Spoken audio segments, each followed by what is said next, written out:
So, if you clicked on this video, then you probably already know what cart PvP is. But, for the convenience of those who don't, let me explain.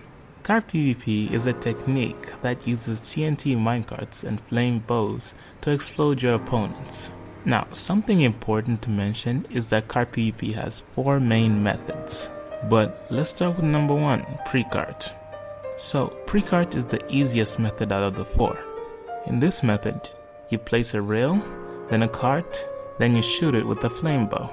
Pre-cart might be the easiest, but it's also the most predictable, and your enemy will probably run away before you hit him with it. Method number 2 is pre-rail. In my research, I found to see that pre-rail is probably the most reliable method that you can use. In this method, you have to place a rail, then shoot a flame bow at the rail, then place a cart immediately after. Now, I say that this method is the most reliable because it's the most consistent, and your enemies probably won't see it coming as quick. Then the third method is Instacart, the fastest method. In this method, you first shoot a flame bow, then place a rail and cart where the arrow is gonna hit. Even though Instacart is the fastest, it's the most inconsistent out of them all, because you have to predict where every arrow is gonna hit, but once you got the muscle memory down, it's not really that bad. And the fourth and final method, called X-bow, also known as crossbow cart. This is the most powerful method out of all 4. In this method, you place a rail, then a cart, then light some fire next to it with flint and steel, and then shoot an arrow with a crossbow through the fire. Now, I say it's the most powerful because it does the most damage out of the 4. Because the way that TNT minecart explosions are calculated is by how fast the projectile hitting them is. So the faster the projectile, the more damage the cart will do. Okay, so now that you've got a gist of how cart PvP works, let me talk about the new techniques that I've made. So I've made 2 new techniques, and we'll start with the first one, which I like to call Elytra Cart. Now, Elytra Cart has 2 main sub-methods, which I like to call Elytra Pre-Rail and Elytra X-bow. Let's talk about the Pre-Rail first. In this method, you first equip your Elytra, then use a rocket to boost towards your target. Then, when you're 5 to 10 blocks close to your target, you equip your chest plate. Then while in mid-air, you place a rail next to your target. Then shoot the rail and place a cart.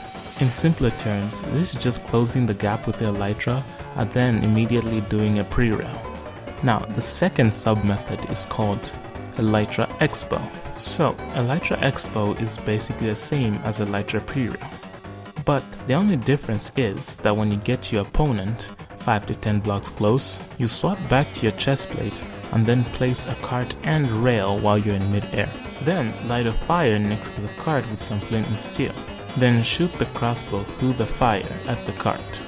Now, the general consensus for Elytra Cart is just for better mobility when you're doing cart, because most of the time, personally, whenever I'm doing cart PvP, I feel like I'm lacking mobility because I have to stop every time I do a cart. I have to do a little pause. Now, usually that's not noticeable because it's like half a second, but sometimes half a second is all that counts.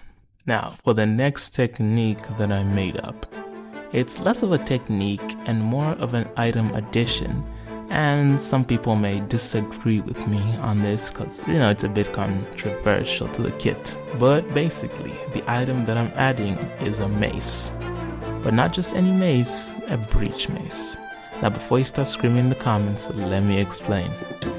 In cart PvP, there is something called drain, basically where you just engage in close quarters combat without using carts to basically break your opponent's armor or let them drain their resources. But I feel like cart PvP shouldn't be about drain because you're using carts anyway, which are like one-shot weapons most of the time. So why not discourage drain by adding a breach mace? Basically, breach swapping. Breach swapping is a technique where you swap from your sword to your breach on the last tick where you're about to do damage, so that you can use the breach enchantment on your sword. Now, breach does a lot of damage, especially whenever someone's wearing blast protection. For example, a sharpness 5 sword to someone who's wearing full protection except from their pants, if their pants are blast protection, would do around 0.5 to 1 heart of damage, so 1 to 2 damage per hit. But breach swapping does around 2.5 to 3 hearts of damage, which is 5 to 6 damage, which means getting hit by a breach mace 4 times would kill you. Now, I'm about to nerd out here, so just hold it in, just chill for a second. When talking about netherite armor has a stat called DR, or damage reduction. And what damage reduction does is basically, you take less damage over time from a consistent damage source like a sword or an axe or something. And with the protection enchantment, damage reduction is so high that damage amplifying enchants like sharpness aren't really that effective. So that makes enchants like breach, which ignore armor protection, very effective against damage reduction.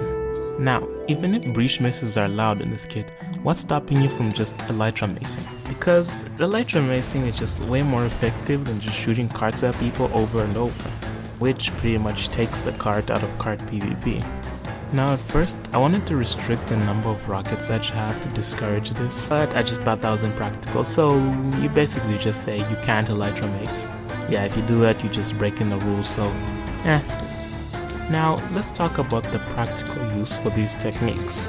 So, cart PvP on its own has a lot of inputs, and if you have a lot of inputs, it means that your hotbar is going to be utilized a lot. Because there's some mandatory things in your hotbar, kind of like gapples or your elytra or your ender pearls. It just depends on your playstyle. But most of the time, you won't have enough space for everything, and then you have to be shuffling your inventory. To give an example, if you want to do expo, you have to have at least four dedicated slots in your hotbar. And then if you add the elytra and the rockets, that goes up to 6, 7 if you're doing a safeguard. And to be honest, I'm not that fast when it comes to playing Minecraft. I had to slow down the game to do some of these methods. Now, it's not like they're impossible. For example, the elytra pre-rail, I can do that real time. But the elytra expo, I'll need a lot of practice to do it. Okay, so these are the methods that I came up with. Now, the last time I made a video like this was when I was talking about revolutionizing bed PvP, and in the end I never really fought anyone or tested out my new methods against anyone, and that was partially because I didn't really revolutionize anything. But this time I actually made up some original concepts, so let me fight someone.